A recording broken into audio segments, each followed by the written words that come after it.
Welcome to Inferior Gaming, where our memories are as rusty as our reflexes.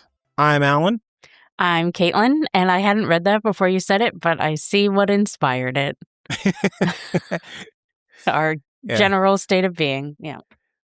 We're just going through the doc, and we're both like, I don't remember anything I've ever played or the names of any people ever. Like, what is a video game? I've never played a video game before in my life. I'm going to go first with what we're playing because I only have one thing, and then you can do your thing because I've just been playing Kingdom Hearts. Kingdom Hearts. Yeah. OG, right? OG. I'm still in the first one. Nearing the end. I just finished Halloween Town and 100 Acre Wood. So I only have one Disney World left, and then the end game stuff. But I am attempting. I don't know if I'm going to stick with it, but I am attempting to 100% the game to get the secret ending, only because I've never done it before. So that just means that. What do you got to do? Everything, what is it? Basically. But what is? I don't even remember. You got to do all of the side quests, and even in the 100 Acre Wood with all the mini games, you had to get them all done within like a certain amount of time or get to a certain amount of points. And those 100 Acre Wood mini games, I don't know if you know this, are basically torture. Oh, they're so hard. I remember those. This is like a mini trauma. Yeah. I don't know if they're hard on purpose or if they're just like poorly designed and therefore are hard. Yeah. Or if they did want to make them fucking impossible without wanting to put your fist through your screen. Yeah. Anyways. Yeah, 100 Acre Woods is supposed to be like the non-combat zone. It's supposed to be like the fun retreat from things, and it's actually the most frustrating place in the game. Yeah, it made me want to kill Tigger, especially. Tigger was the most annoying. Any game that involved him, I hated it. But I love all the Winnie the Pooh characters, especially Eeyore. So I like being there. I just hate the mini games. But you do have to do all those, and you got to do all the mushrooms. And God, I hate the mushrooms because I'm always wrong about the mushrooms. If you haven't played Kingdom Hearts recently, that makes no I'm trying to remember. Like, what is that? Sometimes if you go into an area where there's enemies, instead of the regular enemies, there's like white mushrooms, and they want you to cast a certain magic on them. And if you do it on a certain number, oh God, I don't even remember, for a certain amount of times, you get a special item or something or other from them, and you have to do all of them, and they're all over the world, and they can be different things, and you gotta do it. So that you gotta do. Like, did the original have a secret ending, or was that like a later? No, I'm pretty sure it did, because I think it's been a long time since I looked it up on YouTube, but I'm pretty sure it's Organization 13 or like something about them, and that was already in the works. That sounds right. Yeah. I believe it. That's Nomura's whole thing. He loves that shit. And then once I finish it, I have to decide if I'm going to do Chain of Memories or if I'm just... Which, I do want to play Chain of Memories, but Kingdom Hearts 2 is my favorite. So I really just want to dive into that. Mm-hmm. Oh, it's hard. It's hard.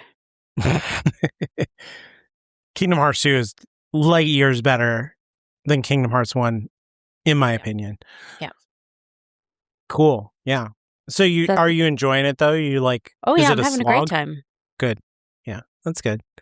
I played a little bit more Persona. I basically got Persona 5 Royal to the point where I have to send the calling card to the bank guy, and I haven't done that yet. So I'll have to progress some more days and do stuff like that. But his dungeon is all completely unlocked. I got all of the they're like the heart seeds. I can't remember what it's called. I got every treasure and secret in that place. That's good. So, yeah, the dungeons are fun. I really like doing the whole thing on the first go.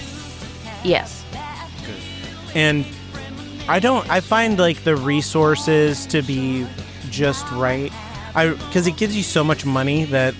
Oh, it's way easier. Version. The resources are way easier in Royal than they are in the original. Well, also I had, when I played the original, I'd never played a Persona game, so I didn't have any. I had no idea what I was doing.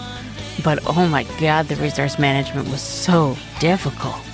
That's what I've heard, yeah. I guess because I grew up on the, like NES Final Fantasy, I'm just so hyper conservative with, like, get as many potions as you can for the dungeon and then use them as sparingly as possible, is how I play JRPGs, and it has served me well in Persona. So I see, for me, at least the first time I played Persona 5, it wasn't even about that. It was like, you can afford to upgrade 2 people's weapons and get 5 healings, or 3 people's weapons and no healings, or all of the healings and maybe like 1 person's like.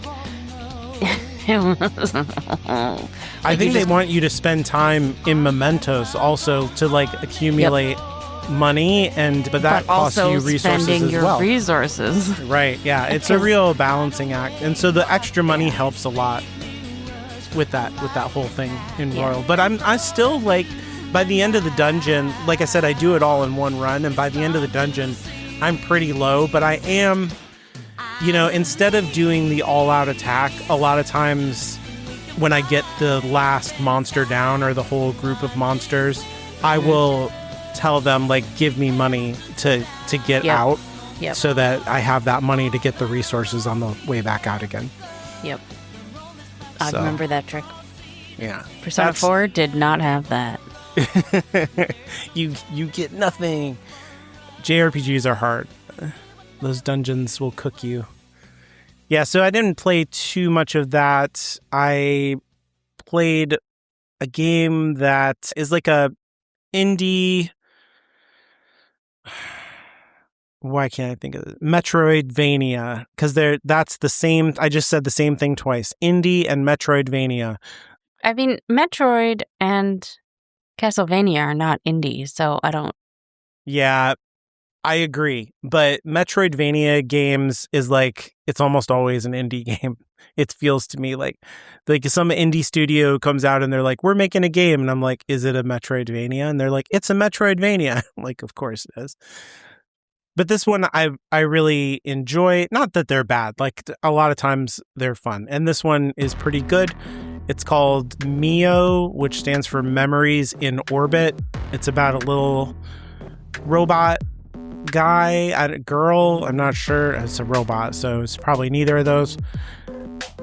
And it has, like, it's one of these games that takes your death into account. Right. So since you're a robot, you just kind of get re-uploaded into another body when you die, and all of your resource that you collect, so every time that you kill an enemy, you get resources. You can spend those resources to buy upgrades and whatnot. But if you die, then those resources get collected by this, like, entity that has, like, a real mother vibe to me, and then she kind of gets, like, recharged until the point where I'm at now, that she kind of, like, comes back online, and then she's able to, like, upgrade all kinds of things and stuff. I really love the art style. The exploration is really good in that Metroidvania way, where you, like, start out and you're like, I can't go that way. It seems like I should be able to go over there, but I can't. And then you unlock some ability that allows you to, now you can go that way and explore. Done a couple of boss battles. Those were good. And literally the only reason that I played this game is because, well, 1, it's on Game Pass, but 2, I am really susceptible to rewards program stuff. I never sign up for rewards for anything. This is a thing about my personality that really frustrates my wife. Like, she has, like, the gas station that we go to all the time. She has, like, rewards because you have to buy gas if you live in America, right? Especially in the Midwest. And so you might as well get something back for it. And I'm like, no, because whatever their dumb fucking thing is, I'm gonna do it. There'd be like, you get twice as much rewards points for getting pizza or ice cream or whatever then I'll fucking buy the thing. And now the way that Game Pass works it is a rewards program also that gets you points back, and then you can spend those points to get like Xbox bucks, like money that you can spend on games, basically. Right, I gotcha. And so I'm kind of like maximizing that whole thing. I'm like playing the game that they are laying out for me on the meta scale. And so like every week I'm maximizing my points that I could do. And so I think since I've started doing that in the last, since we finished the previous season, I've made back like $40. Oh, wow. That's not nothing. Sure. Yeah. So I've gotten, which means I've bought more games. Yep. Which is like, yep. I get it. That I guess that's good. But also now I have more games that I have to play.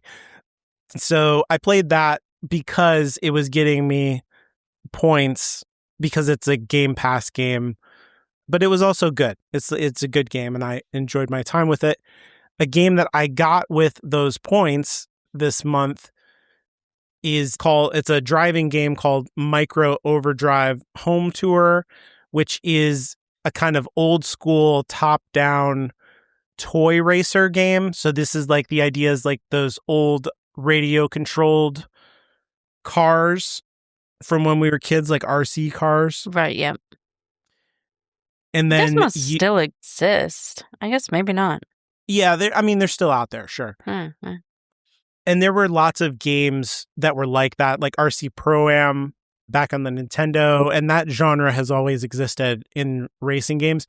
This game is kind of whimsical, where the tracks are like the messy gamer desk, and you're like driving around the keyboard, and there's like donuts and, stuff all scattered all over the desk, and you have to drive in between all this stuff. And if you like hit a thumbtack, then you like blow up and stuff like that. And the fun part of it is that it's it's really hard to control. So I guess that's like quote unquote fun, but it's local couch co-op. And so me and my kids have been playing it together and being like, oh my God, no, turn. And then like you blow up or the guy gets in front who we all hate him because it's the AI and we're just trying to win and survive to the next round and stuff like that. So it's fun to play with other people, basically. And it's goofy because you can't control it very well. And then I've been playing Halo more with my daughter, like I have done many times before. We're just playing through the story again. You guys aren't holding off for the remake? No, I've shown her the remake. She's really grumpy about it. She's one of them. She's that age, where she's like, no. And I'm like, the thing that we are playing is a remake of the thing to begin with. Like, it's already a remake. And she's like, no, this is the thing. And I'm like, you only think that because this is the only version you ever played. So I'm pretty interested in the remake. I think last time I said that they are using the original audio from, which is not true. Like, I've looked into that. Oh, okay. It was just an idea you had? I was listening to it and I was like, this sounds exactly the same because I'm just so familiar with it, but it's just the same people doing their line reads exactly the same. So I don't know. Gotcha. But I guess it will be a better audio capture because it's new, I guess. Hopefully. I don't know. But some I don't know of how any of that works. Yeah, me neither. But some of the actors are different. And so like we looked up like our mutually like favorite character in the franchise is this guy named Sergeant Johnson, who she calls Cigar Guy, and the joke is the joke that you just laughed at. Yeah. But he is like the guy who, the officers give him orders and then he deploys the troops. He's like in charge of deploying the troops. But he's also, because he's a sergeant, he's a guy who's getting his hands dirty. He's right there next to you, shooting the guns, and the aliens are trying to kill him too. And he just always smokes a cigar. He's a very funny character. He's always got a quip. So he's a nice side character. And we looked up, is it going to be the same guy in the remake, and it's a different guy because that voice actor has retired. And so she was like, this is the reason I will never play that game, because they should have offered him $1 million to come back. Like, how can you not have Sergeant Johnson as Sergeant Johnson? Like, so we'll see how that goes. That's interesting, because I've kind of come around to the other side on that. Like, for me, why cast the same people in a remake? Let's try something different. You know? That makes more sense to me. I think the only person that it would really bug me is Cortana. Because she's just so iconic to me. Whenever I hear that actress out of context, I'm like, oh, that's Cortana. Why is Cortana have a human body? I don't understand what's happening. See, I really like that they've cast all new people in the Persona 4 remake.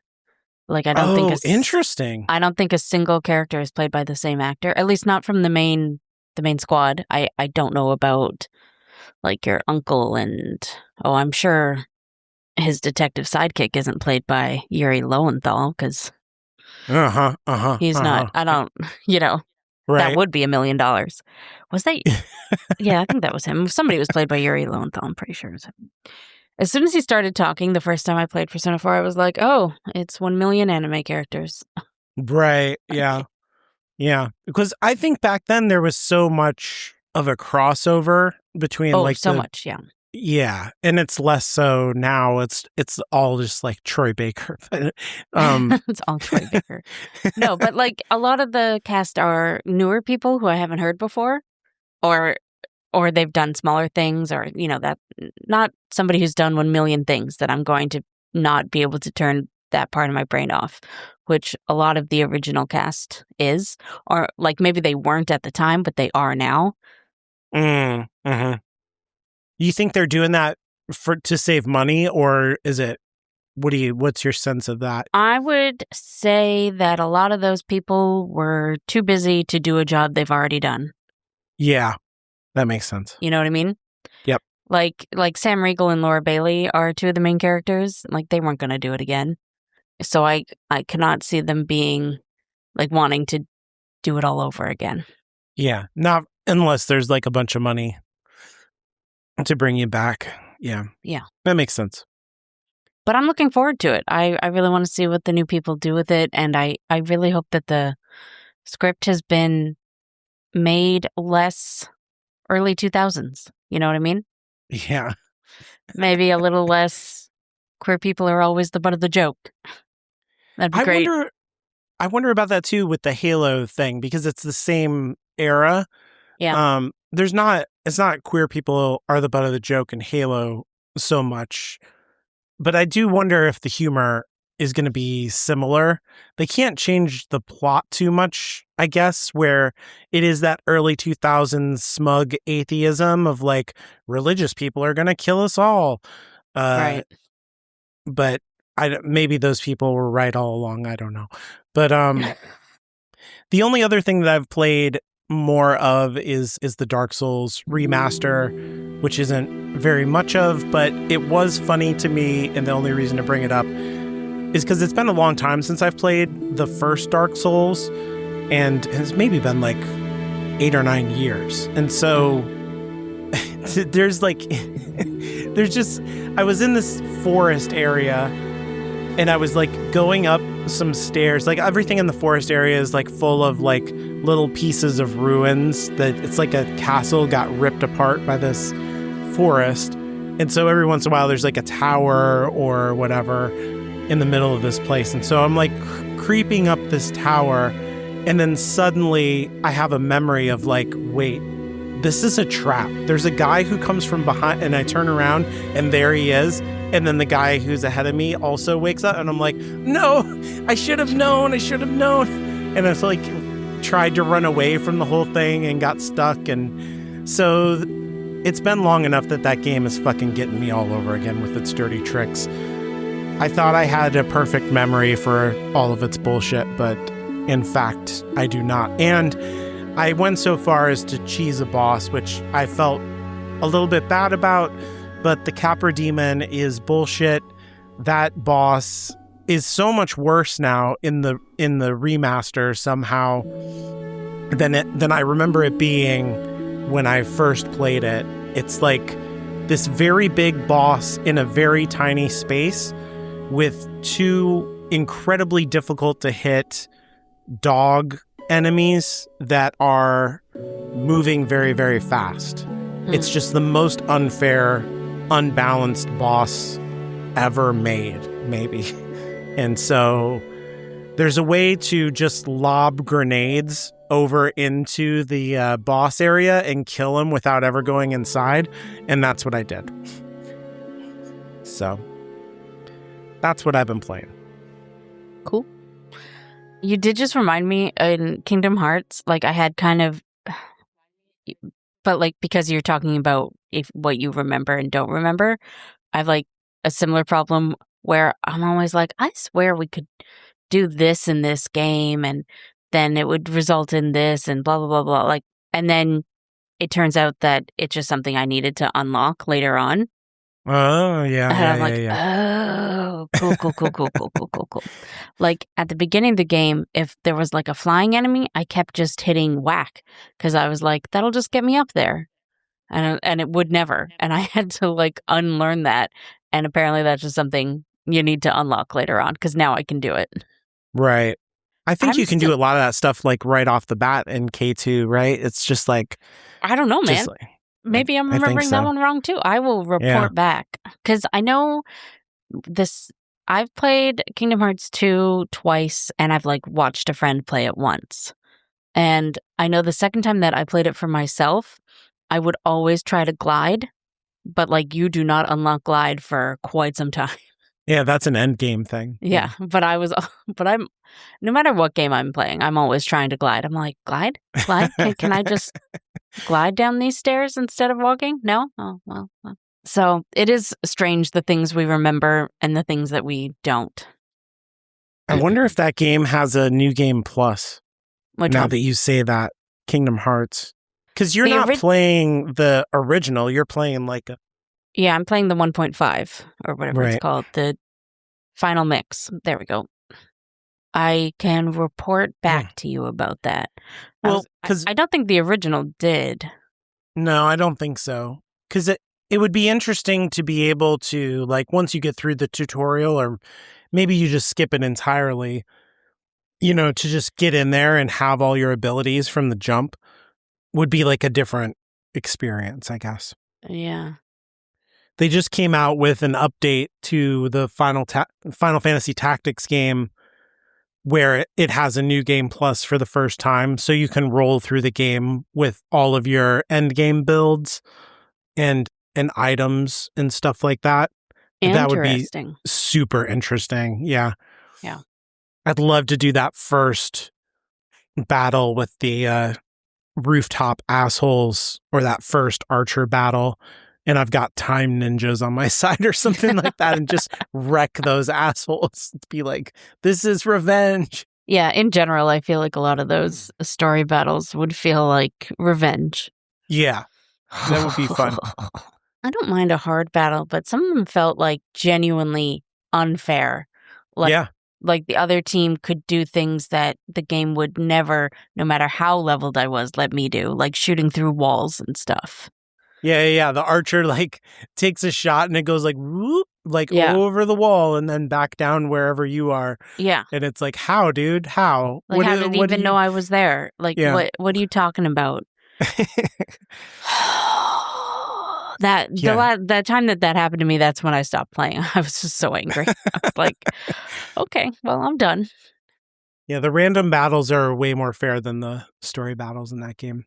But eventually, it just forces you to, like, break it. Like, you're like, okay, I'm just going to make characters who can just, like, destroy anything. And that becomes its own fun, I guess. Yeah. But that's not what we're talking about. We're talking about our favorite and maybe least favorite or most hated characters in video games, opening it up from the last time we kind of did this where it was women only. Now the boys are and allowed. non-binaries can join. I don't think either of us have any non-binaries, but I don't know why I said that. I did. Well, I almost put somebody on there that you could interpret as being non-binary, but again, it's from Persona 4, so which was in like 2002, so they would never have written them that way. But then I decided not to put them on. I don't know, whatever. And also, this is in no way a definitive list. These are just some favorite characters, not like top 5 or whatever. Definitely not, because I feel like both of us were kind of at the last minute, like, what even have I ever played in my life? For me, this is like a difficult thing to do anyway. A lot of my thinking, I deliberately cultivate it to not think of things in terms of favorite or good or bad or hated and things that are popular on the internet and would make me money as a podcaster. I just try not to do that. So this was a little bit difficult for me, and I went through a kind of linear, like, what did I like as a child and how did that shape my tastes going forward, was the way that I had to do it to get any names at all out of myself. So interesting. Earlier in the week, when you first told me that this was the subject, I was like, oh, Akechi. And I wrote him down so I wouldn't forget. And then I didn't think about it again. Or if I did think about it again, it was always like, oh, what have I played? What have I played? What have I played ever in my life? yeah. Oh my God, what are video games? Which I've already said. But I don't know. As soon as I was trying to think of like characters that I liked, every video game ever just left. I think when I first composed the list, I had licensed characters who, are like, that's not, it'd be like Spider-Man. Spider-Man? It'd be like, Yeah. sure, we all like Spider-Man, Alan. That's not a video game. Yeah. So you should talk about Akechi. I don't know. Maybe we'll just go back and forth with it. Okay, before I talk about Akechi, I do want to let the people listening know that Alan and I talked about this before, and he said, no, it's fine, spoil me. Because I was like, I can't really talk about why I like Akechi, because it's all endgame shit. But so when I played the original Persona 5, obviously Akechi was there, and he was an interesting character, and things happened, and I was like, yeah, that was fine. And then on the internet, I saw that everybody loved him. Everybody loved him, and everybody wanted him and Joker to kiss. And I was like, I don't see that, actually. But then, in Persona 5 Royal, they really updated how you get to know Akechi and expanded his social link, or whatever it's called in Persona 5, your confidant or whatever. And obviously, in the third semester, Akechi is incredibly important to that story. And that's like the additional content. That's the additional content, game. yeah. And then I was like, oh no, I see it now. They do need to kiss. And also, he's so good. So Akechi is basically like Joker's foil, except that because Joker is a main character who doesn't have a personality, right? Right. So he's silent protagonist. Yeah. So yeah, silent protagonist. So he's just better. You know what I mean? And I love how he was. It's like, even though you told me that it is okay to spoil things, I still don't want to spoil things for you. But so it's hard to even say. But I love it. This happened in Persona 4 also, but how there was a character who was introduced to that other world around the same time as the main character, but you don't know about it until the end, and how they went down this other path with it. Oh, okay. And I really like that kind of setup, and how they have kind of similar wants and desires, but different morals and different paths that they go down with how they want to get there. And obviously different traumas and stuff that has happened to them to make them the way that they are.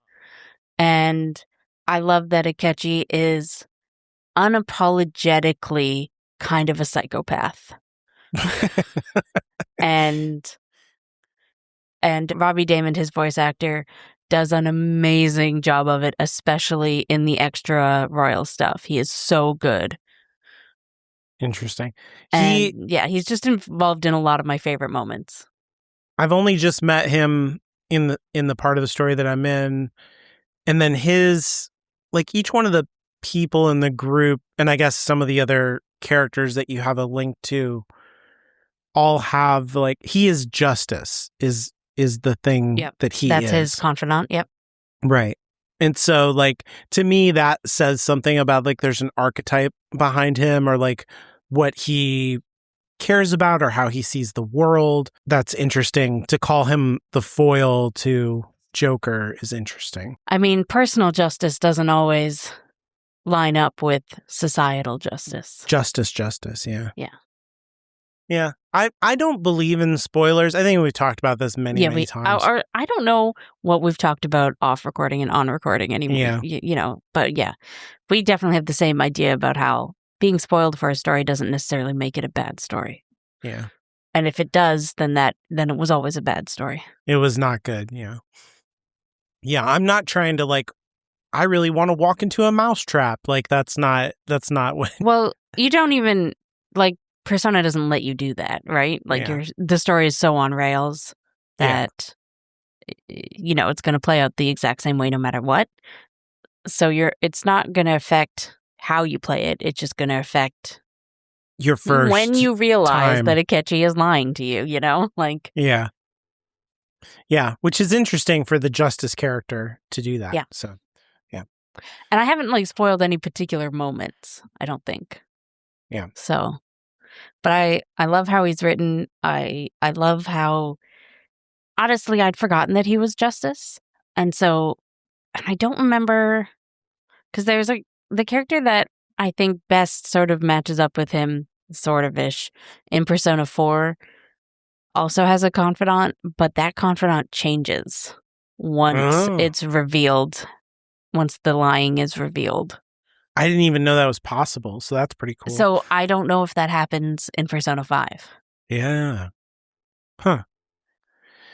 Yeah, because Akechi is like a pop star almost. Like, he's a TV personality. He walks down the road and people are like, oh, it's Akechi. And then he's like, I gotta go. Bye. Yeah.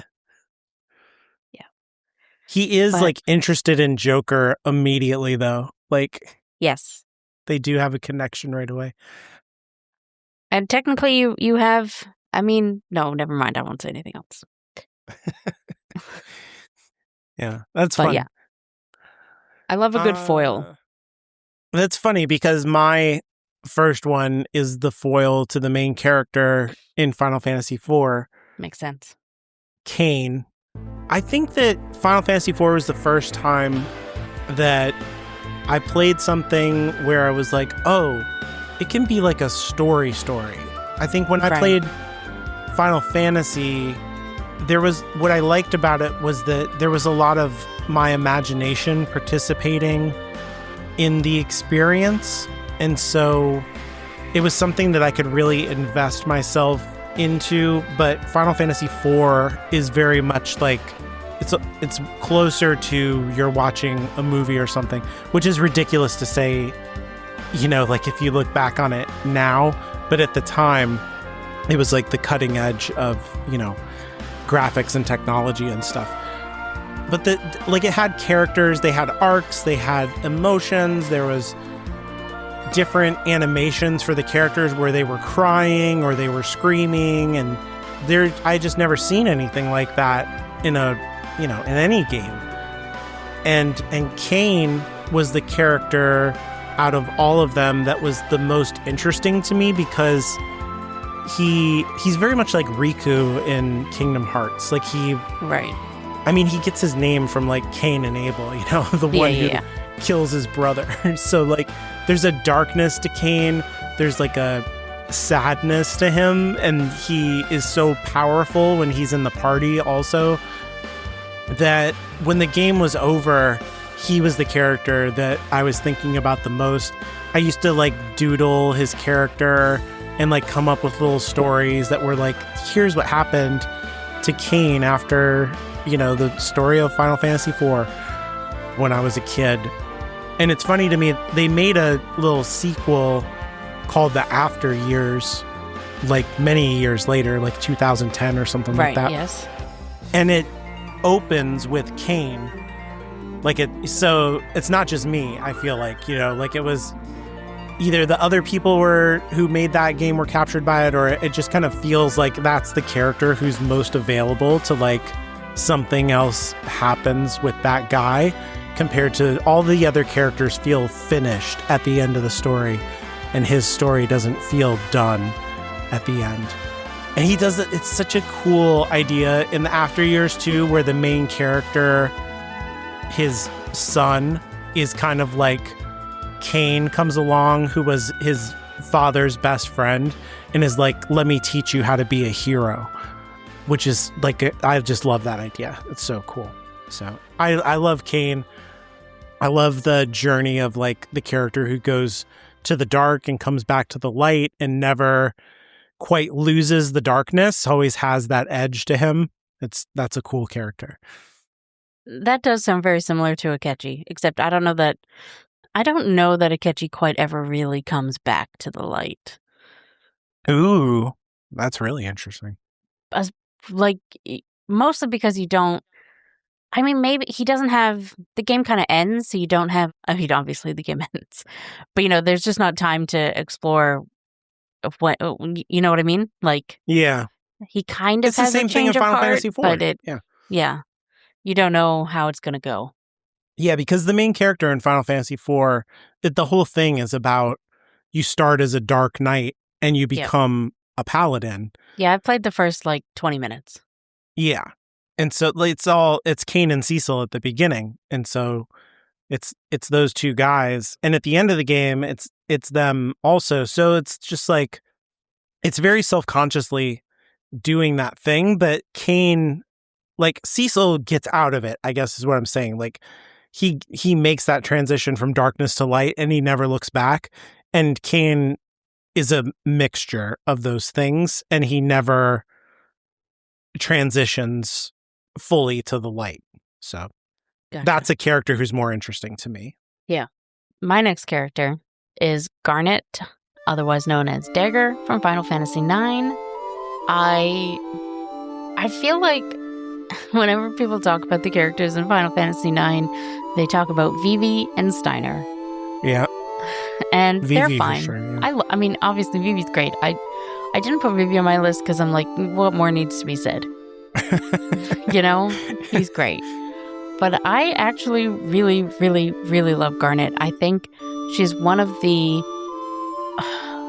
I like that she's written as everybody to expect her to be this useless princess, and you could make an argument that for a lot of the game she kind of is. But I like you go to kidnap her, and she's already jumping onto your ship. She's already like, yes, please, get me out of here. Yeah. It's one of the best twists in the early part of the game. And... I like that, and I like that she has this real sense of responsibility to the people of her kingdom. Like she's not spoiled, or at least she's privileged but not spoiled.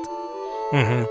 She has this really real sense of responsibility and duty, and she's trying her best to figure out how to fulfill her duty to them while still be herself and still have things that she wants in her life, and not ignore the big threats that are happening around her. And I really love that about her, and I love the journey that she goes on. And I don't know, she was one of the earliest, I guess she was technically, because I played 9, 8, and then 7, she was basically one of the first female lead characters ever in a game that I played. Yeah. And I really latched onto her and like her a lot. They do a good job with those cutscenes of giving a lot of emotion to her face. So you can really tell what she's feeling. Yeah, they knew how to write without dialogue. Yeah. She has a really good, a crunchy, interesting relationship with her mother, and there's a quiet grief there, and a disgust and a fear of being that too, that drives a lot of her. Yeah, she's really good. There's a lot under the surface with her. And I like how when she really feels that she's failed her kingdom and, a lot of bad things happen, they had it affect how she plays in battle. Yeah. And I thought that was some interesting writing, and it felt very like it was just a good idea. I don't know how to describe that, to have the emotional state of a character affect how they are in the gameplay. I don't know that I've ever seen that anywhere else. Mm-hmm. Yeah, mechanically they just don't. Yeah, that part of you're right. That part of the game is special and pretty cool. Yeah. I don't think I've ever noticed that her name is objects like that. Just like, I mean, that's really obvious, but I didn't notice it until you just said that. Yeah. Huh. Because I'm trying to think, the rest of the characters aren't like that in that game. So I don't know what that means. I don't know. Especially because jewels in that game are so important to the, like, mechanically. Oh, that's true. My next one is a cheat, but I'm going to try to justify I do see that it's two names. Yeah. So Ken and Ryu from the Street Fighter franchise. So Ken is just a color swap of Ryu in the original Street Fighter. You need to have two characters in case someone puts coins in and plays against the other person playing, Right, yes. So he's just a color swap in the first game. And then as the series continues, they sketch out more lore and mechanically they become distinct from each other. Ryu is from Japan and he has like a very Japanese karate style with like kind of mystical elements to it. And then Ken is a character from the United States, but he was shipped over to Japan and trained and grew up with Ryu, so they're like brothers because his rich parents kind of put him in a boarding school situation because he was such a rebellious, wild child kind of a person. And so this was to like kind of get rid of him because they're irresponsible parents, but also to like teach him discipline, which it for the most part did. And then I think these characters are boring and obnoxious in turns on their own, like when their story does not involve each other, but when they're together, there's something really wholesome and great that I enjoy about it. And they are the most compelling thing to me in Street Fighter is the way that like Ryu is like the most typical shonen kind of bullshit. Like, I don't have a job. I just look for the next challenge. I just want to get stronger. I don't care about, this immortal dictator trying to take over the world like the story of Street Fighter 2. He's just like, I want to fight the strongest person. That's all I care about. Interesting.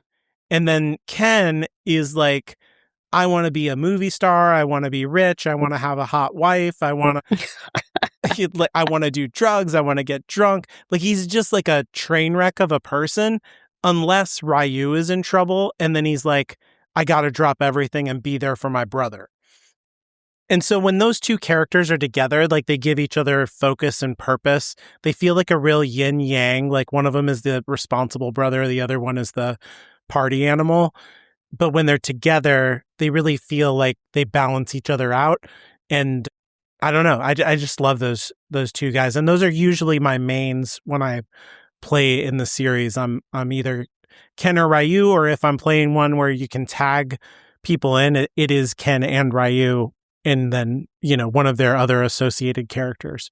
So I just love the whole story with them of growing up together and all of their rivals and stuff that come out of that story. Cool. I know nothing about the story of Street Fighter. I know punch, punch, kick, kick. Yeah. So that's fun. It was a real bummer in the movie when it was about Guile and it wasn't about them. I was like, what? What are you doing? Who cares about Guile? What about Ken and Ryu? I'm sure everybody thought that about their favorite. Yeah, that's probably true.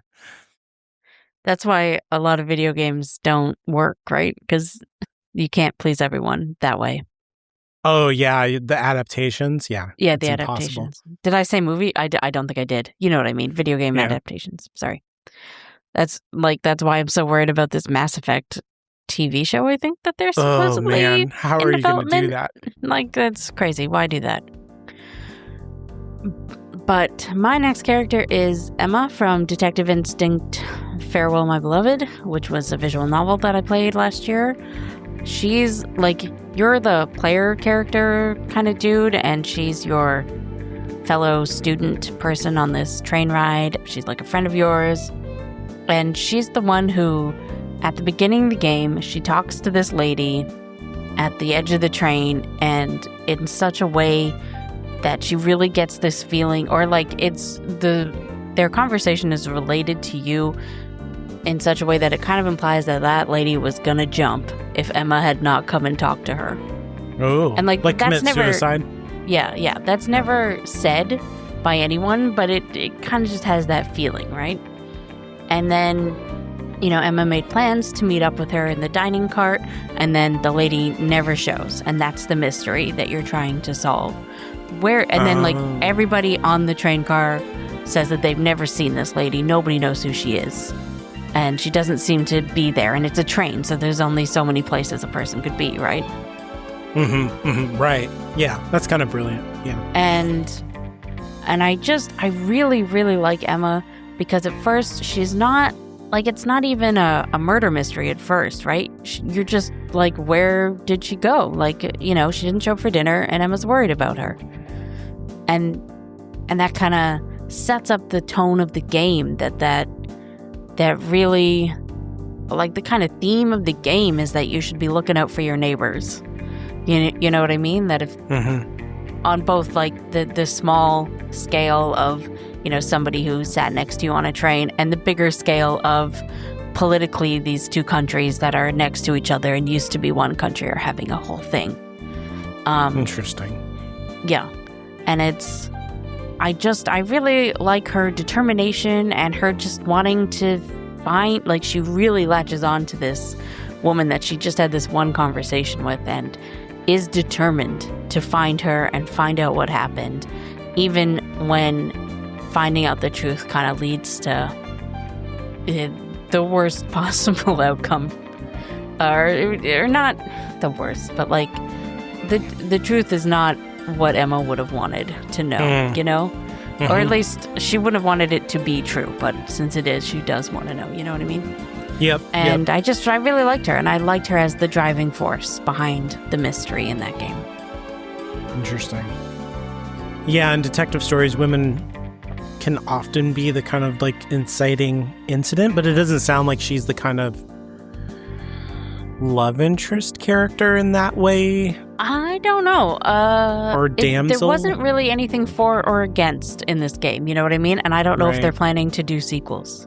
Yeah. Well, it almost sounds like she's a kind of, like, also detective, but in a, like, amateur kind of way. Like, she's like, what happened?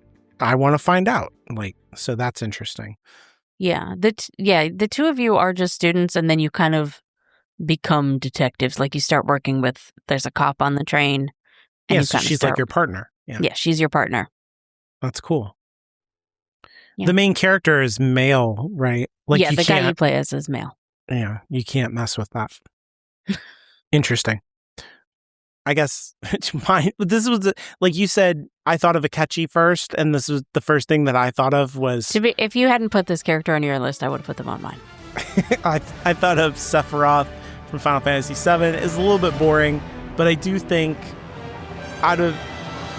if I had to pick, like, one character from Final Fantasy, I think he's the most interesting villain in the series, like, by a mile. Yeah. He's really compelling because I remember playing Final Fantasy VII for the first time, and you get out of Midgar and you do the little backstory thing where Cloud tells the group, like, here's what happened between me and Sephiroth in the past. And it was mind-blowing to have a villain in a Final Fantasy game that I could understand why he went bad. I was like, Right, yeah. wow, that would really mess you up to find out that you were some kind of science experiment and that you were lied to your entire life. And then you got dispatched to this weird middle of nowhere, mountain town, and they happen to have the thing, like this was the place you were made and the thing you were made from. And it's just like your whole life was a lie and there's nobody there to give you context, and you just like have a break with reality. That was way more compelling than like the villains of 1, 4, and 6 that I had played. So, and which were like the main story games that I had played in my life. So it just had a huge impact on me as a young person in terms of like what you could do in video games is have a sympathetic villain, the way that I thought of like, Darth Vader in the Return of the Jedi or something like that, where it's like, oh, I can kind of see where this went bad. And just that sliver of sympathy makes the character way, way more interesting. I still hate him. I still want to kill him, but it's like, I kind of get it. I mean, there's a reason that he pops up in so many Square properties and non-Square properties. He's all over the place. Yeah. So, he is. I think his design, his like physical design, is very compelling also. And I love how, and I've said this before when we talked about Final Fantasy VII, I love how, there's this alternate universe where he's the main good guy. Right, yeah. If things had gone slightly differently. So that's, I think that makes him very compelling also. And the fact that you get to play with him on your side, and he's like this badass early on in the game, early-ish. Yeah, that's that whole flashback thing. Yeah, the whole that's flashback, like, yeah. It's amazing. That's interesting. It makes you, and that they keep him a mystery for the, you don't see him at all when you're in Midgard. Right. You just hear about him murdering you see the aftermath of him. You never see him, and that was very well done. They just wrote him very well in that game. I've stared at his name now on our notes that it just doesn't look like a word anymore. Yeah. Oh, that's weird.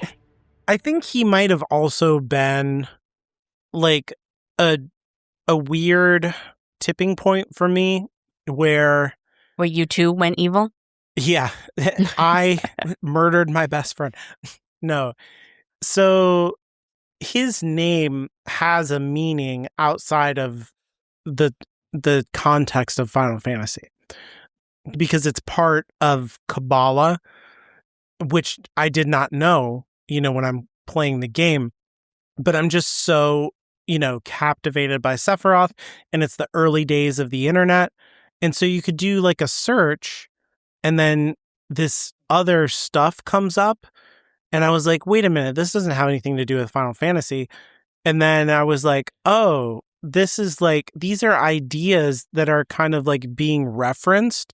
Like maybe you should kind of think about this thing over here in relation to Final Fantasy. And then I was like, well, let me look up other stuff that's in Final Fantasy. And I was like, oh, Shiva is not like an ice lady in a bikini. She's an ancient god that is a man in Hinduism. And so a lot of like my early, 18, 19, 20 something study into religious history kind of has an origin in Final Fantasy fandom, where I'm like interested in more Final Fantasy stuff. That's the nerdiest shit you've ever said. I know, right? And we say some pretty nerdy shit here. It's a pretty like big part of my personality, I think, how into religion and philosophy I am.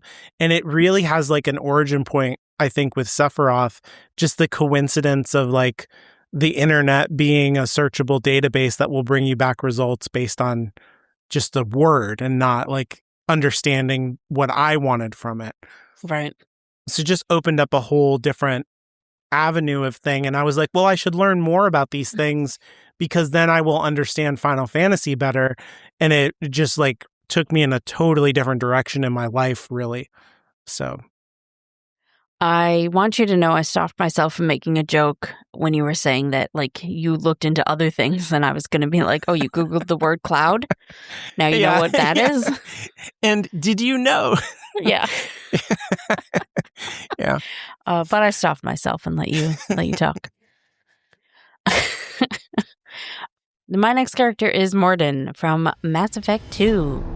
And I went with him from all of Bioware, which is interesting, because I think his story is just the best written, beginning to end story in any of their games.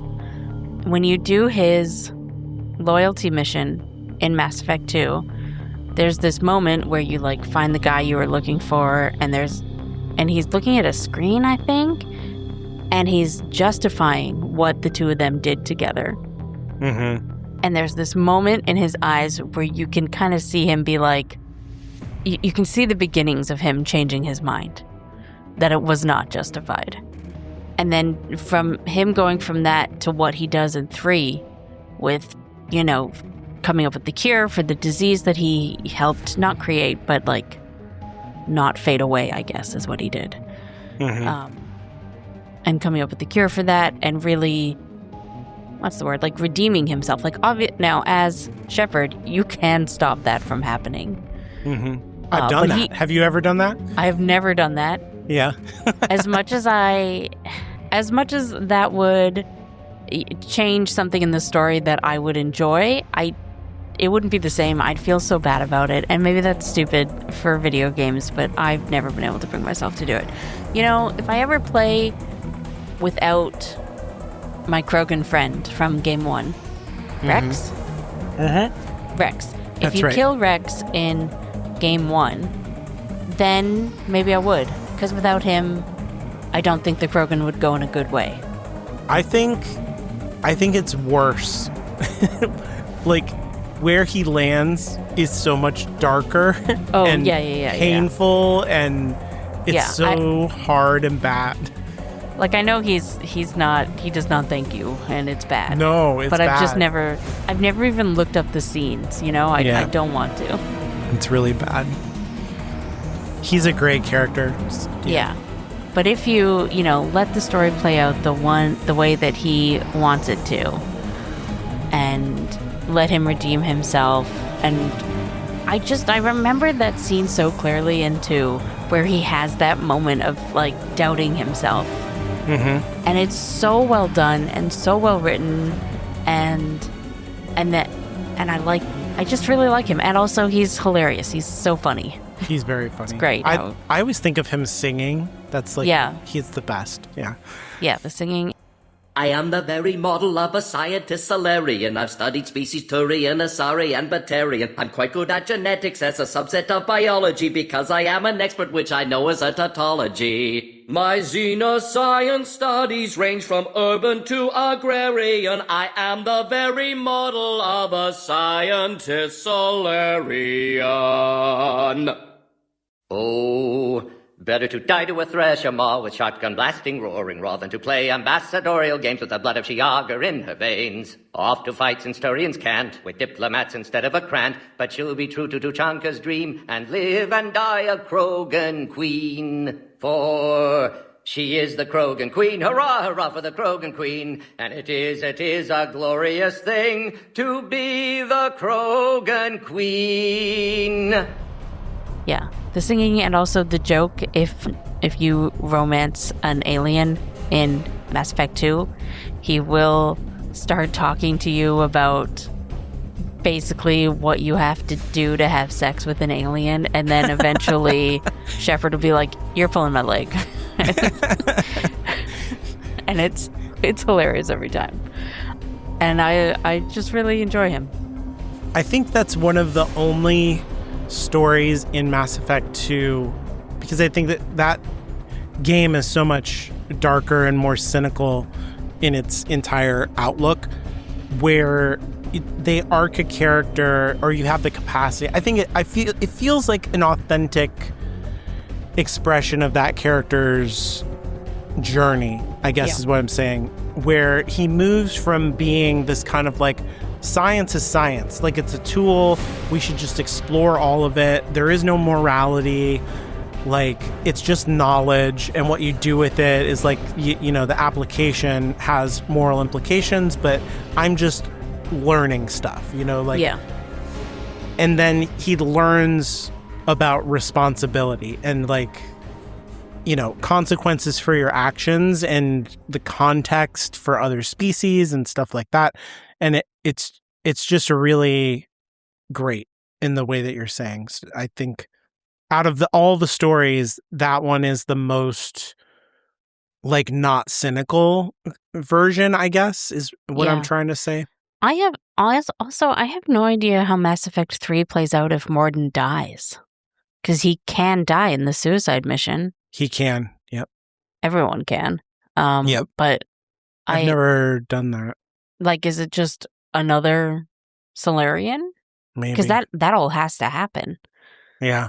To a degree. Maybe it's just his partner without... Yeah, I don't know. I have no idea. I have no idea. I'm going to have to look that up after this. Yeah, I'm sure it is. They're good about that. But, I would never let Mordin die. I would, like, reset it. There's no way. I don't let anybody die. Yeah, if I can help it. Sometimes people die and I'm like, it's part of the story. But not Mordin. I specifically mean the suicide mission. Yeah.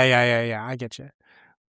I've had characters die on runs in the suicide mission, and I'm like, that's just the story, and they just all happen to not be my favorites. You know, I'm like, this just makes the story better, but it's really, I don't care about them very much. Well, mine is also for Mass Effect. That wasn't even planned. No, that was not planned, but worked out well. Yeah. I really love Tali Zora. I also really like Tali. She's great. For the whole series, I like the ones who are through the whole thing a little bit more, I think. Yeah. I'm trying to remember the name of her people.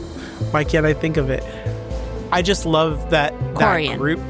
The Quarians, yeah. I love the idea of that group in their whole part in the drama of the galaxy, this idea that they live on ships instead of a planet, that they're like this dispossessed people.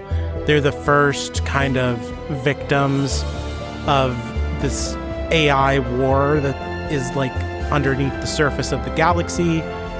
But they're also the perpetrators of it. They're like in a weird space where it's almost like they're the vaccine for the galaxy understanding how to fight this like ancient problem from, you know, these robots outside of the galaxy who keep destroying us.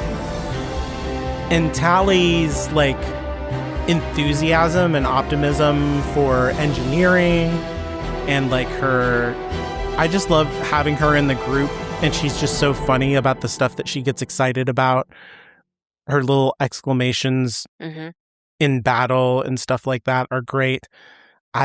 There's usually my character will romance her character in the third one because I like her so much. I don't like that she takes her mask off. I think that's really dumb because then she would die. It doesn't make any sense to me. But the fact that it's good storytelling. Like, I understand what you're saying, but that she takes that one breath on her homeworld, like it's good storytelling. Oh, I meant if you romance her, she's like, we've gotta like kiss. And I'm like, you'll die, Tali. Don't take off your mask. I did not know that happened. Yeah, that's the worst choice you could make. So you can romance her in 2, right? Maybe. I can't totally remember. It's been a while since she's on your squad in 2, so she's definitely there. Yeah, you must be able to. Like, if you can romance Garrus in 2, you must be able to romance Tali. Maybe. I feel like you can't finish it until 3. Because I don't know. I never play as a man, so I'd have to install a mod. I should do that. I'm sure, you can get romance options for... That'd be great. But I just really like that idea of a bunch of characters who are hunted by technology and hate the AIs, but have to rely on technology to survive, like the irony of that whole thing. There's a way in which they are the most integrated with technology, and they're kind of the argument for that version of the ending, maybe even. You can kind of see a universe in which a bunch of Tali-like people exist if they were like, if the cyborg ending is the way that you go with it. I don't know. Right. I really like how her story ends with Legion. Yeah. It's good. She has a real arc over the 3 games. And I think it's Tally. Tally's the one who, answers Legion's question at the end of their like through line, and it's just really well done, their story together. And Tally in general, like the scene in Mass Effect 3 when she's drunk is hilarious. and I think if you play the Leave, the DLC, what is that one called? Shore Leave or whatever it's called. Right. That's not what it's called. That's going to bother the one that I don't like that we talked about. The one that but everybody else loves. They love it, yeah. She's like the only good dancer on the team.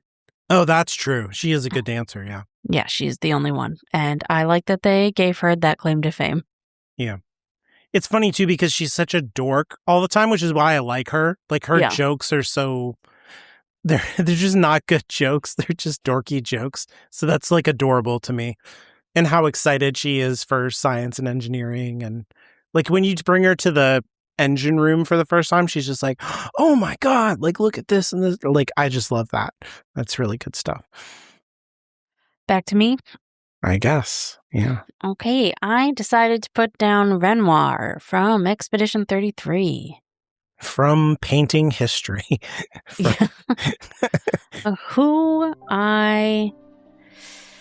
Now, see, the question is Renoir one character, or is he more than one character? Uh-huh. You could say this about many of the characters. Yeah, I guess. Oh, you know what? Just, if you don't want Expedition 33 spoilers, it's still a pretty new game. I'm gonna spoil the shit of Renoir in this next little bit, because I don't know how to talk about him without spoilers. So skip ahead to when you hear Alan talking. But I love how they wrote him to be like this bad guy who keeps coming back, who you have to keep fighting, and like you get better and better at fighting him as you level up, obviously. And then you beat him, but then the other him is still your final fight. Mm-hmm. I like how they did that, so that the recurring villain, even though it's not him, it is him. I don't know. I thought that was well done. And I love the sort of two sides of fatherhood, I guess, that you get from them. Mm-hmm. You know, and protecting the two different versions of protecting your family that you get from the two Renoirs is really good. And I love the twist with Renoir being the ultimate, with the other Renoir being the ultimate bad guy and not the paintress. And like him being the one who's causing the spoilers. I'm so sorry if somebody's just listening to this. That he's the one who's causing the gommage, not the paintress. I really like that twist. And I really like how he is also grieving and lost and confused. And because, like, I feel like a normal dad who's feeling good about himself would not actually commit this much violence on his daughter. Yep. So no matter what his end goal was, even if he thought she would otherwise die, or at least waste away.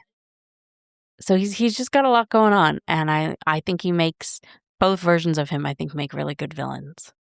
One you can kind of hate easily.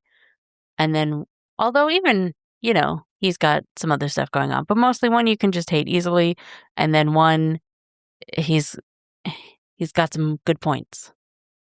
It's really interesting because it's like, yeah, he's that other version of him, the first one that you meet, is kind of like the quote unquote good version, in that he's like, he is what the paintress wants him to be, right? Like, he's protective, he's of her, of like, you know what Of I mean? her Like, and their family, their painted and their family. family, yeah. And yeah, he's just trying to protect. And then the real version is like, I'm trying to tear it all down. I'm trying to bring you into proximity with your pain. I'm not trying to shield you from it or allow you to process it.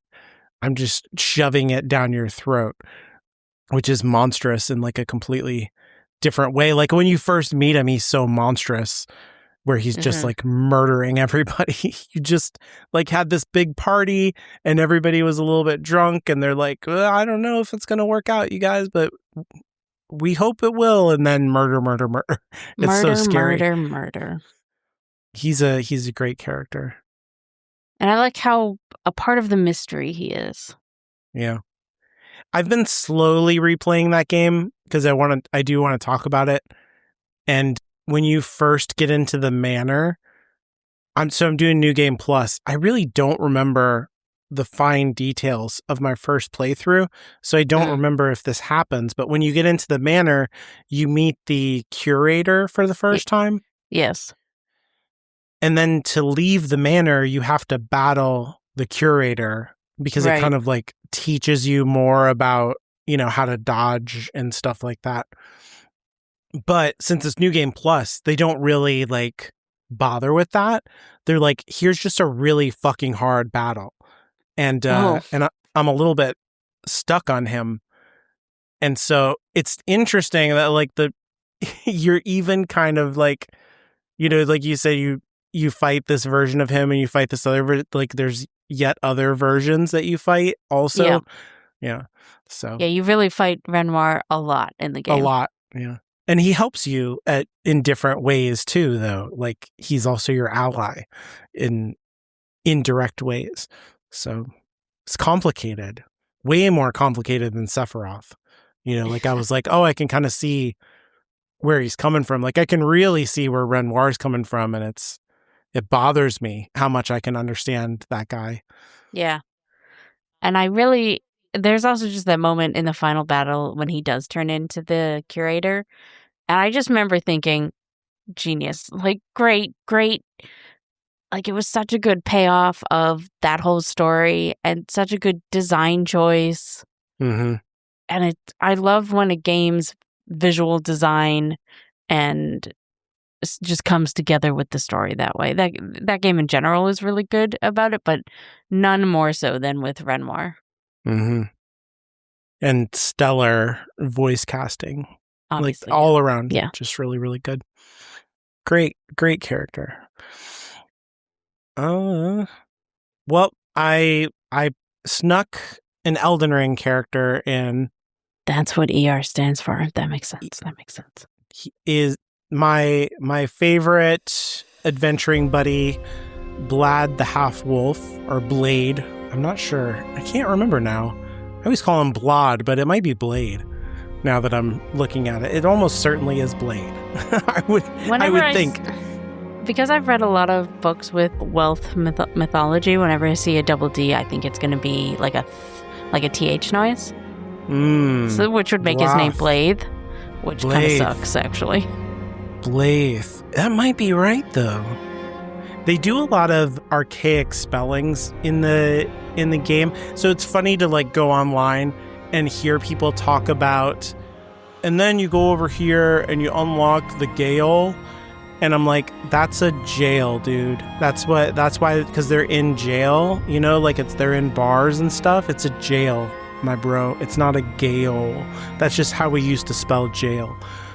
But so it might really be. For the longest time, I knew that GAOL was a jail, but I would still read it the other way. No, I get it. Me too. Yeah, I get it. And then eventually, I don't remember if I heard somebody say it or if my brain just like caught up, you know, and I was like, right, it's probably just pronounced jail. And then over time we changed how it was spelled. That makes so much more sense. Yeah. Did we do that with the word knight, like a knight on a horse with a lance? No. But, you know, some things made it and some things didn't. We just kind of got rid of knights. Anyway, Blade the Half-Wolf. That's what I'm calling him from now on. He is kind of the knight errant, or I don't even know if that's right, to Ronnie the Witch, who I talked about in the other one that we did about women. Yes. So he's kind of like Ronnie's knight. And you meet him. It's so cool. You're like out in the woods, and you just hear this howling in the woods, which is so ominous. And you don't know what's going on. And then you can see, like, up in the middle of these woods, there's like a little bit of a ruins. And you can see perched up on the top of the ruins is this wolf that's dressed in armor with this gigantic sword. And he's just howling at the moon. And you're like, that's weird. And you go and talk to one of the merchants, and he has a new thing of dialogue. And he's like, oh, the howling guy. Yeah. That's Blade. And he comes down, and he's like very polite. And he's like, yes, I am Blade the wolf. And blah, blah, blah, blah. You seem like a nice guy. We should be friends. And you're friends from then on for the rest of the game. He's hunting down someone who's like, he's escaped from a jail, actually. And so you have to like figure out where this guy is and fight him in the jail. And he teams up with you. So he's like the first character that you get to team up with in the game. And he's just all around a really good guy. And throughout the entire story, he will kind of show up over and over to help you out in some tough situations. And you can like summon him into different boss battles, basically. Cool. And so that's like, it's huge in that game because it's like, oh my God. I can see where that would be, yes. Yeah. And he's so powerful. Like he's got a lot of damage points, like hit points, and he hits really hard. So he has a lot of endurance.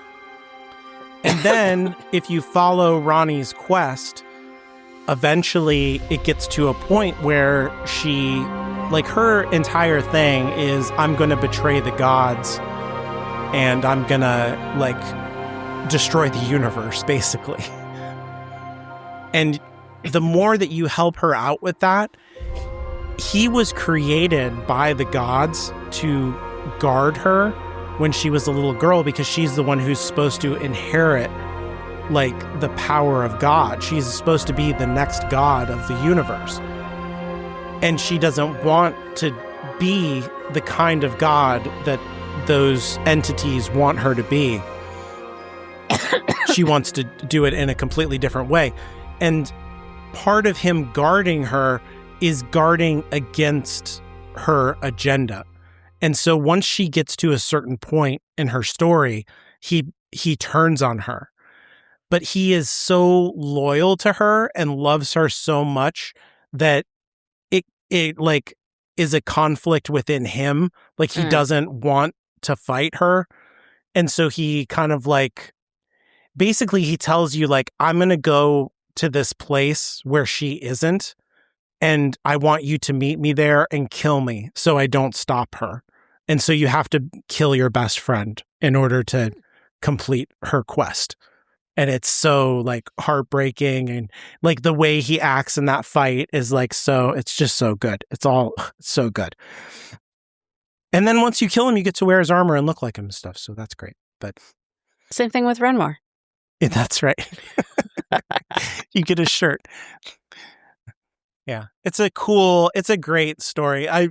The first time I played, I was like, I would never guess that this is where it's going. Like, I knew that it would probably be tragic because anybody that you like in those games is going to break your heart by the end of the story. But it's such a journey with him. He's such a cool character.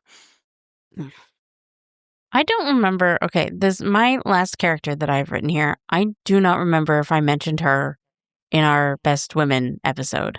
Maybe? Perhaps? I'll just keep it quick. I love Aloy from the Horizon series. I love her. Now that I'm like about to say what I like about her, I feel viscerally that I have said it before, so she probably was in that episode. Mm-hmm. I just love how she rolls her eyes at everyone and just goes and does the thing that needs to be done. You know, like there's everyone else is just kind of like, you know, customs stop us from doing this, and religion stops us from doing this, and blah, blah, blah. And she's just like, okay, I'll just go do it. I love her sort of outsider perspective that way. And because she grew up as the outsider. Yeah, exactly. And so she's comfortable. She's uniquely situated, and obviously how smart she is, and how kick-ass she is. She's taking down those robot dinosaurs with her ropes and her arrows. And her spear, obviously. Yeah, I got to get back to those games. Hopefully another one comes out sometime. I don't know. With her in it instead of, whatever weird thing they're doing. Yeah, I don't know how that's going to go. But do we want to talk about people we hate? People we hate. There are characters I don't like. Very frustrating. So the first one that I thought of, I was like, we should do our favorite characters and our most hated characters. And the first one that I thought of was Sephiroth. And the first hated character that I thought of was Bastila from Knights of the Old Republic. And this is probably not fair because it's probably actually good writing. But Bastila is like the most insufferable. I'm a straight A student, apple polishing little Jedi character at the beginning of the game, and I hate her so much that I don't care about the arc that she goes on that gets her out of that is actually like pretty well written. Cause I'm like, I'm already done with you, Bastila. Like I've already washed I don't care about your redemption arc. You don't deserve it because I hate you. So I just don't, her personality is so irritating. She's so smug and smarter than other people. When she's caught in contradictions, she's just like, well, I'm a Jedi. I'm wiser than you. And so it's not a contradiction. You're just too dumb to understand. And shit like that I'm just like, I hate you so much. So I really don't like Bastila. She's not even mechanically that great in the story either. And there's a lot of other characters in that story. That is unforgivable. It's like, I could redeem it, if you were like really good in the party, I would like, okay, you can come along for the ride. But she's easy to bench. The other characters also they start in a bad place and go on a redemption arc, and they just, I don't know. It's just something about who she is that I'm just not interested. There's the guy who murdered lots and lots of people and comes back from that. I have time for that more than the like, I'm smarter than you character. I don't know. I understand that. So I had trouble coming up with people for this because a lot of the people I hate, you're supposed to hate. You know what I mean? And I just sort of thought, well, that's not the same thing as hating a character. Right. Like I thought of Seymour from Final Fantasy X, but like you're supposed to see him and think, God fucking no.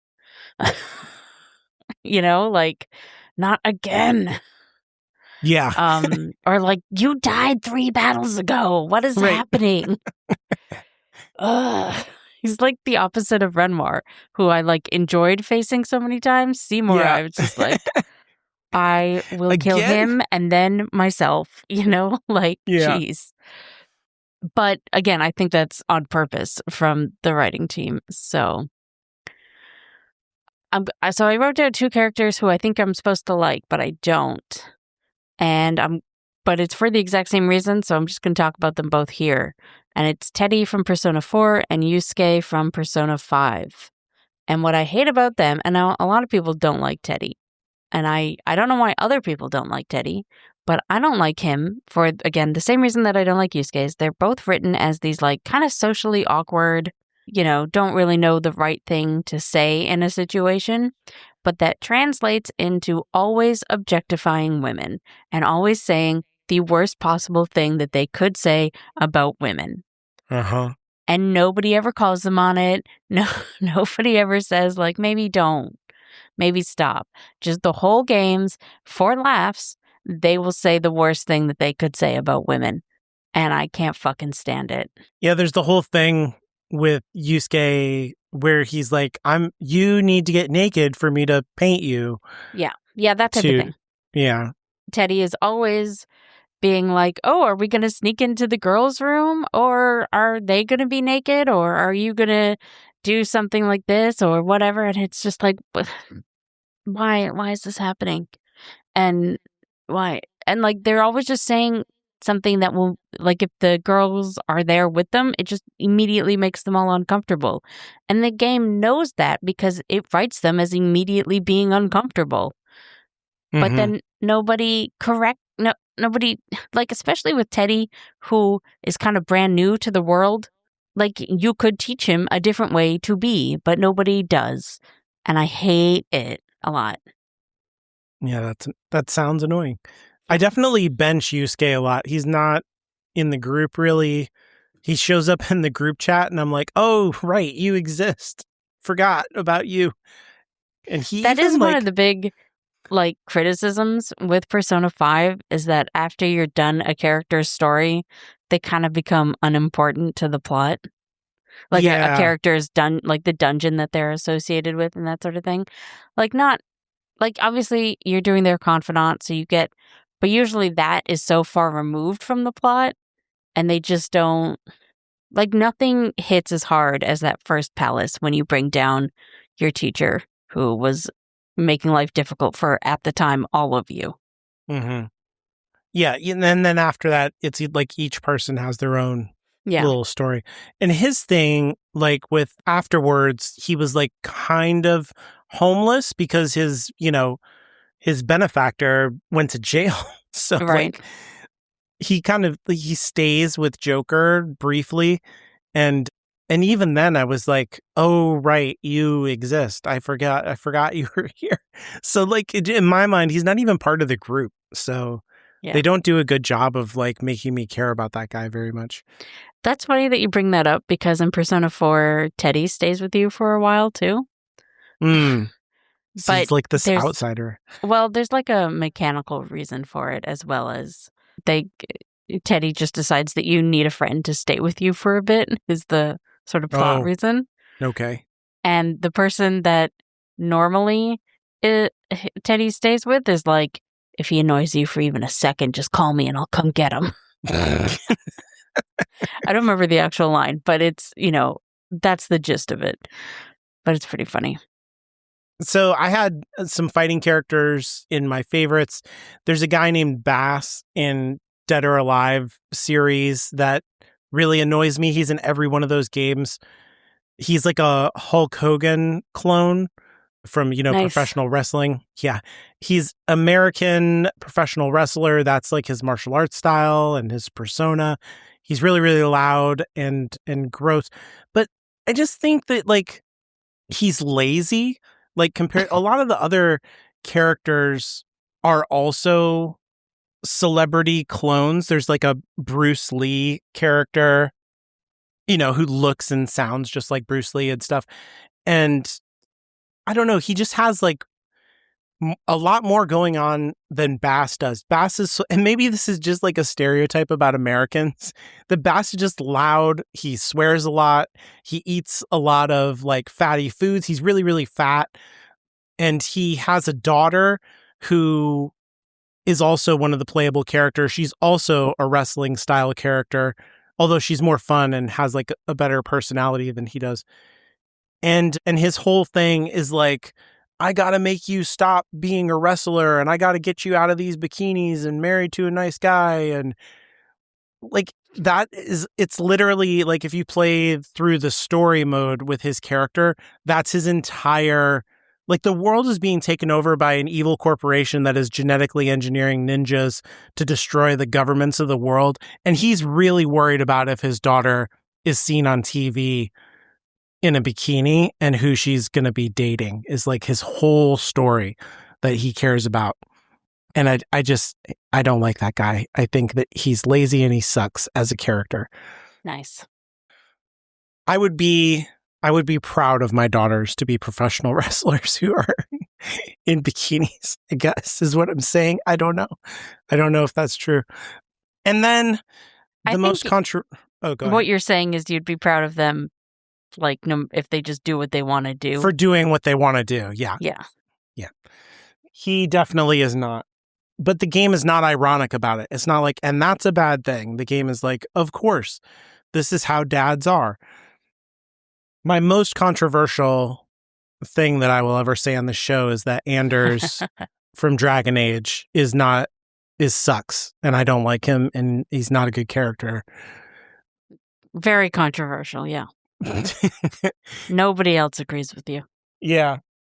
I think it's interesting to have that character evolve over. He's in the third game too, right? No. He's in the first game. No, he's not. Yeah, because of I just don't feel like they did the work to get him to the place that he is in the second game. And they also, I feel like, didn't... I feel like my personal and I think also society's thoughts on justified terrorism has kind of changed. Yeah. Because, I don't know, when he blows up the church after everything, I'm like, I think that's kind of okay. I get it. I understand it. I'm not that mad. Yeah. But yeah, I also don't think that yeah.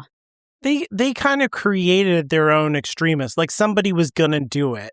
Exactly. Somebody was going to do it. Yeah, the oppression, the violence, it feels inevitable. And it's good that it's a character we know. But since we know that character, I just feel like more work should have been done. And it would have been really interesting because you could really go on an arc with that character that could have been like kind of foil to your character, or maybe like even a compliment if you're becoming more villainous. And it's just not. It just feels like it just kind of comes too fast. It just doesn't feel 100% baked, and it ruins his character for me. I don't know. Yeah. And I see what I'm upset most is that he doesn't confer with you, like you're not involved. Yeah. Or he gets you involved but lies to you about it. He lies, yeah. And I'm like, I too am a mage because I've only ever played a mage in that game. Why didn't we chat about this? Well, right. Like some of this is probably constraints of like they had to get that game out in like 2 years, right? Oh, so, for sure. Yeah. I'm sure some of this is stuff that they also would have preferred to do, but like just criticizing the game as is. I think he's the weak link in that story, though, and he's a vital link. You know what I mean? And you can't have that. What I've always hated most about Anders is that he's a whiny little bitch. Yeah. I actually don't care that much that he blew up the oppressive religious cult. Like, because within Kirkland, they were kind of more of a cult, like they weren't. Kirkland, no, that's a different thing. Kirkwood. Kirkwall? Kirkwall, that's it. We got there. Kirkwood is a totally different thing, yeah. Yeah. So that doesn't bother me, but the whole game, all he does is whine. Yeah. And I agree with that, yeah. If you even think about giving him a kiss, he's like, okay, I'm moving in. And it's like, that's not what I wanted. Yeah. You flirt with him one time and you're in a relationship with him, and then he will whine at you forever. He could have been so cool. He could have been so cool. I think there's a world in which he's like underground punk healer mage, who wants to bring it all down. But instead he's just a whiny little bitch boy. 100%. Sorry, apparently he should have been on my list, not yours.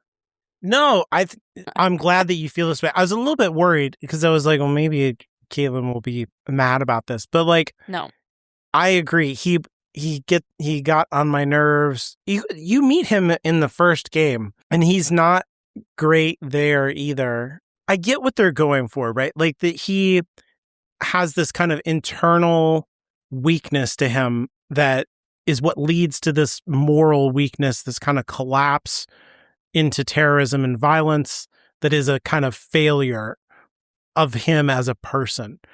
But it does feel like you can kind of see how it happens and you can kind of justify blah, blah, blah, blah.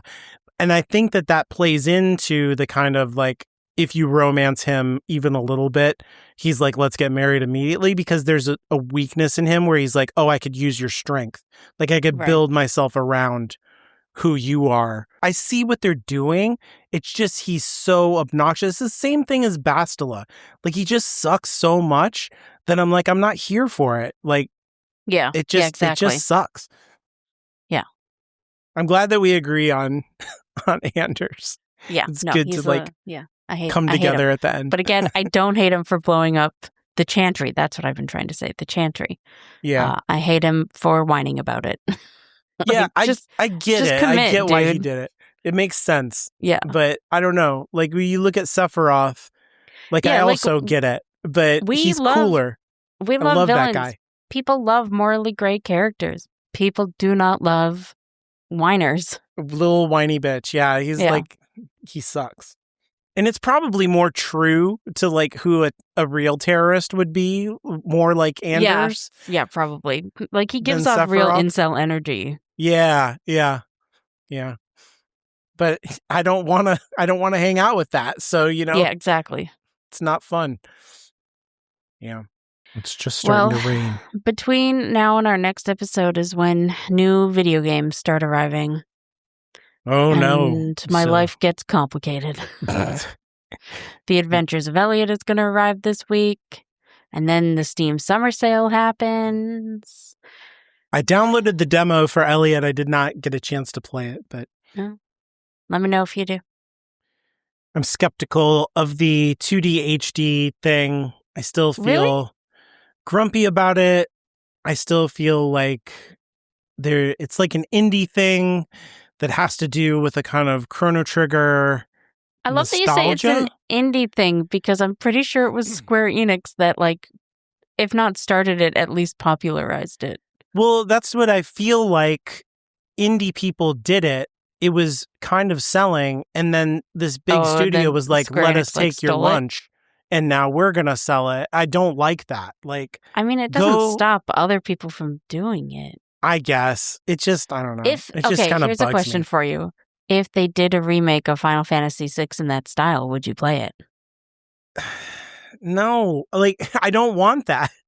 They've already, like, kind of redone those, like 4 and 5 and 6 in different styles, and I've never liked any of them because I think the original style is fine. Like, that just was the time that it was, and it is what it is, and if you don't like it, like, I get that, but you don't feel that way about Final Fantasy VII? Well, what I like about 7 is that it's not doing some kind of like retro restyling. It's like, here's the latest cutting edge thing that we can do with it. I see. I want them to do the latest cutting edge thing, the like weird big swing, big studio thing, and not this like an indie studio can do this. I want them to innovate and like push the envelope, not take indie people's lunch and then I don't think they're taking indies people, like, no more than any corporation is taking indies lunch. Yeah, they're just trying to make money. But I really like a stylized game over a cutting edge game. Mm-hmm. Yeah, I think like Expedition 33, which we both like, it strikes a good balance in that. I guess the thing about Expedition 33 is I think it would have been even more cutting edge if they weren't indie. Like if they had more money. Yeah.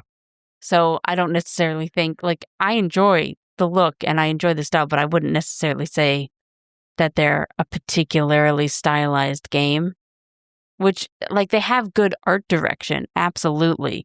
And it is a very pretty game, but they do just try to make their characters look like human beings. Photorealistic. Yeah. People love the HD 2D thing, which they should do that. That's what people want. It's pretty. Yeah. It makes me a little bit... I don't want them to keep remaking. Like, if they're going to remake stuff, like, what I like about the Final Fantasy VII remake is that it's radically different. So, like, that's fair. Do that. That's fine. But I don't mind big studio having...